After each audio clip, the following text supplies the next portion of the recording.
In today's episode, we're going to be showing you the last 3 pocket knives that I finished out of that batch of eBay knives. I've been making videos on those as I've been going along.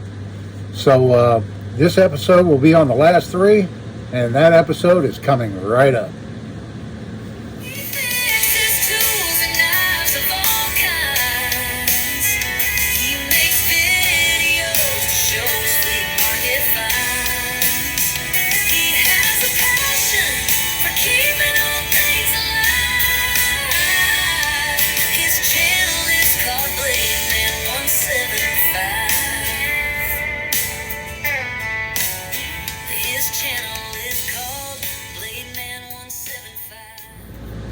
Hello everybody, and thanks for coming back for another video. This is Dave, and I'm glad you're with me. I'm out here in the shop today, just finished up the last of these pocket knives, and I thought I'd show them to you and see what you think. I'll start off with these 3 I got out of that lot that I'm not going to do anything with. These are just parts knives. This one here is missing a couple of blades, and it has this one blade left that's kind of whittled down. So I'll just take that apart and use it for parts. Same with this one right here. I think somebody was doing some work on it, and not much of that worth salvaging, but good for parts. And then this one here too. It's not worth fixing up. The Klein, I knocked that. I didn't spend any time on this at all. Somebody had taken this, I believe, on a bench grinder. The gouges are so deep, the score marks were so deep in the blade, and all the blades. And so I didn't spend much time on it, but it looks a lot better than when I got it. It is a good functional knife. I haven't done the edges on them yet, on any of the blades, but tried to get some of those scratches out real quick. Did a little treatment to the handle. It was all white and chalky like it gets. Got that cleaned up a little bit. And it definitely looks better than when I got it. So there's the 1974 Klein electrician's knife. Okay, next up we have this knife right here. And this is the one. Yeah, so this knife here, I don't know if I mentioned it before, but it's a Landers, Frary and Clark company, LFNC company, little jackknife, cigar jack. It had a broke off blade, and I was going to try and save the handle because I thought it was bone, but here to find out that was a black composite material. Yeah, here it is here. It did snap when I was taking it apart in pieces, and you can see here it's not bone, it's some kind of a composite material, and it was very brittle, and it broke. And when I realized it wasn't bone, I was kind of happy with that. Now, Landers, Frary and Clark, they were a huge knife manufacturer back in the day, and this knife was from 1912 to 1950, somewhere in there. I'd say a little bit in the earlier part of that date range this knife came from. But they did make some very nice high quality hunting knives with stag handles. But LFNC, as far as my research goes, they never made a stag handled pocket knife. Well, now we have one right there, a little single blader. I took the other blade out and turn this into a stag handled single blader.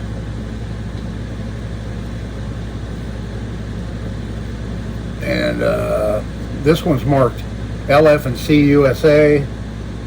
See if we can't get that on camera. Right there.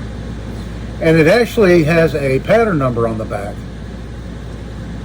It's kind of hard to make out, but it is 2154 3/4, it says, is the pattern number. And of course, like it was a 2-bladed cigar jack, and now it's a 1-blader. But yeah, I opted to put stag handles on this one. This one has really nice action. Nice half stop. There's my only flaw right here. It cracked on me. This stag is so thin. Yeah, I had to pin the stag onto the handle before assembly, and it cracked, and I didn't notice it until I was buffing it. And then some buffing compound got in the crack and made it stand out now. But it's an old knife. I wasn't going to take it apart to fix that. That'd be a waste of stag. And it is an old knife, so there we have it. I thought it came out nice. I like it. Stag handled LFNC cigar jack. This next knife I'm going to show you, here's a picture of it right here. And it's a Western States. And it's from 1911 to 1950. Very close to this guy right here. This one was 1912 to 1950. This next one is 1911 to 1950. That's the only years that Western used the arched Western States logo. And you can barely make it out, but you can make it out that it's Western States in that arched pattern on this knife. And I actually remembered to take a picture of this one when I got it apart, so here's that picture here. Yeah, you can see it was in pretty bad shape. So this knife had the, actually did have a bone handle on it, or part of a bone handle on one side, missing it on the other side. And the broke off blade it snapped right at the tang, and there was just a little bit of a nub sticking up there. So without further ado, here's that knife. And I'll explain how I did this one. So, like I said, it had a broke off nub right here. So I just used a piece of aluminum for a filler, and I sanded it down to the right thickness. I mentioned in the last video I wouldn't be able to get good blade alignment because it was you can see where the other blade rode in right here on this knife. But I thought she came out pretty nice. I'm really happy with this one. So I really haven't done much to the blade yet. I cleaned it up just a little bit, but I still have some more work to do on the blade as far as get her polished up a little bit more, but leave a lot of that patina. It does have a full swedge on it, and it's been whittled down quite a bit. But there you can see that arched Western States stamping. But this is a nice whittling knife right here now. This will make a really good whittler. So the handles, I opted for ebony. This is actually ebony, and it's wood, and I put some jigging in it, as you can see. And this one, just like the other one, I had to rivet the handles on before I put the knife together. So here's a picture of it before I put it back together. There it is with all the pieces laid out.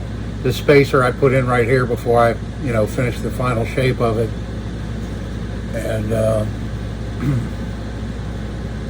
and so there we have that one.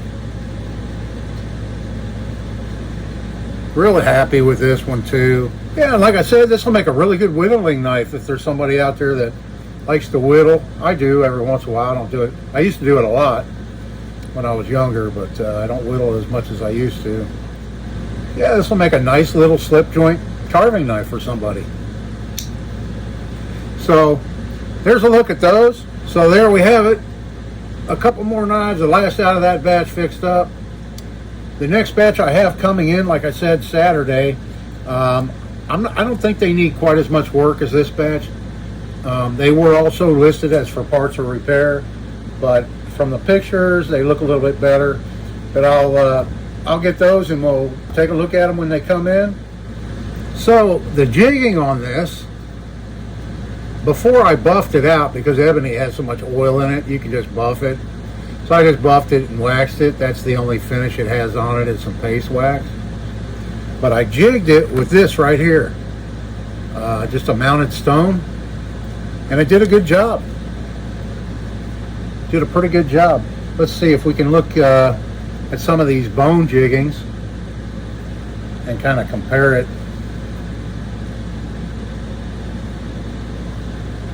Here's some on this one, pretty pocket worn, but that's out of the factory jigging that was done.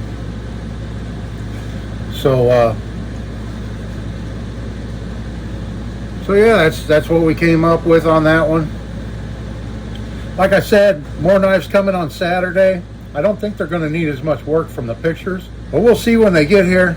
I'll open them up in front of you and we can look at them together and evaluate them when they get here. And so come on back for that video. I do appreciate it. Thanks everybody for watching. Hope you're having a great day and looking forward to the weekend coming up. And this is Dave. See you in the next one.